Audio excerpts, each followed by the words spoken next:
So, attempting to iron out this contradiction, what best way to do it than for a minister to manufacture evidence on this magic coin?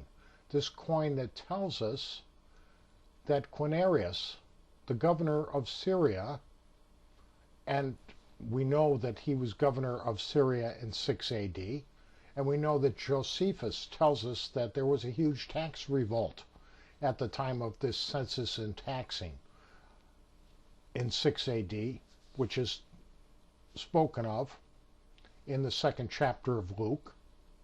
And so they want to try and prove that Jesus was born earlier. And so Jerry Vardaman has found all these coins, hundreds of coins, with all these little micro letters on them that tell us that Jesus was born in 11 BC,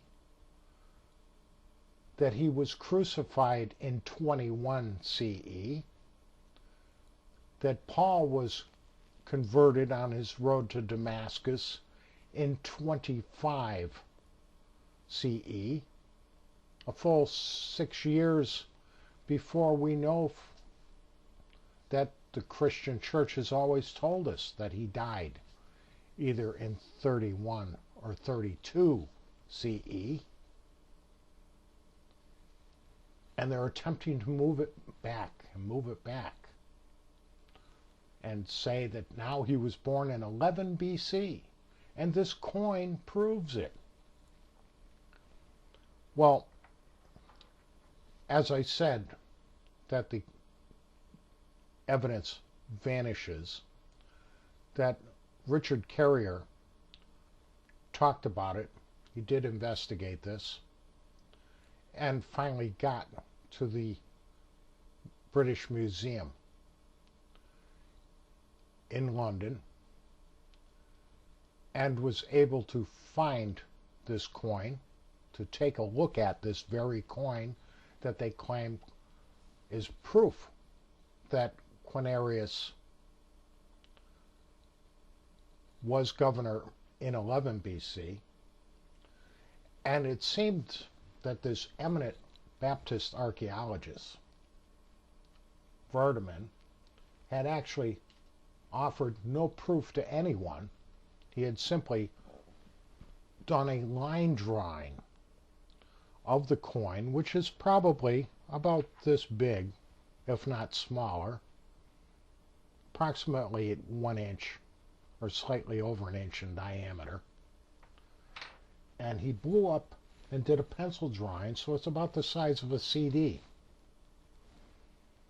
And then he marked out a little section down here on the border of the coin and did another blow up of that section again, and within his pencil drawing illustrates that how on this Greek coin that he found Latin letters spelling out the word Jesus with a J. Now we know just from history of English that the letter J was not invented until the Middle Ages. This alone tells us that it would be bogus, even if we could see the writing on these coins.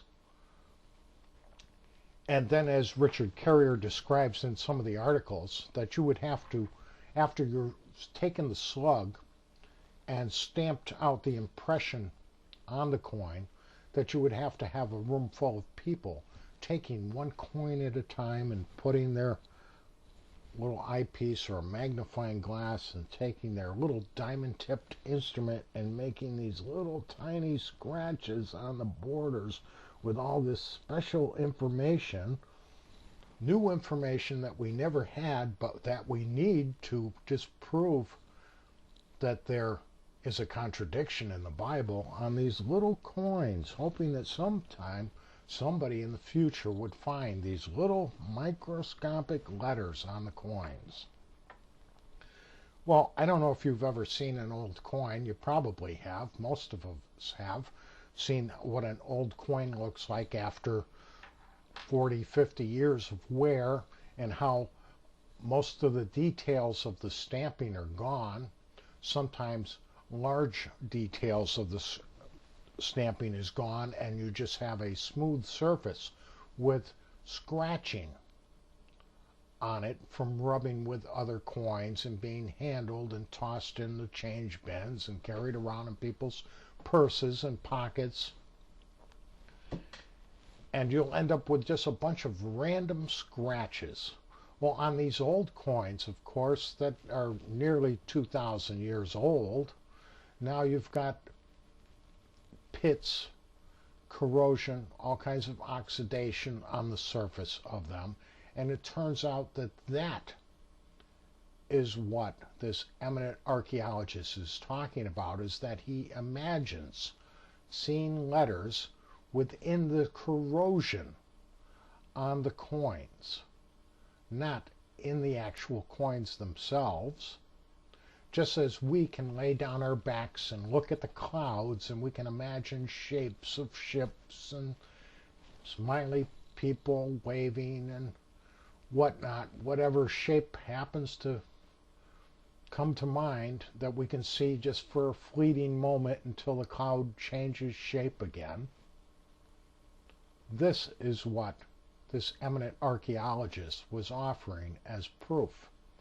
And this is what John McCrae and Lee Strobel are now offering their Christian followers as absolute proof that Jesus was born in 11 BC, are scratches on coins. Well, Richard Carrier was able to go, like I say, to the British Museum, and he was able to examine this particular coin that Lee Strobel is talking about, the very Quinarius coin, and it is completely worn, and the spot where Jerry Vardaman says that the etchings are that tell us about Quinarius and Jesus on the coin are just not there. He was able to look at them with a magnifying glass. He was able to look at them with a digital microscope, and they're just not there. The whole thing is a fairy tale. And yet, we still have these people telling the Christians, arguing with the world, that we have this non-existent proof that Quinarius was the governor of Syria in 11 BC, and therefore Jesus was born in 11 BC. As I said, the magic coin and the evidence, thanks to Richard Carrier, has vanished.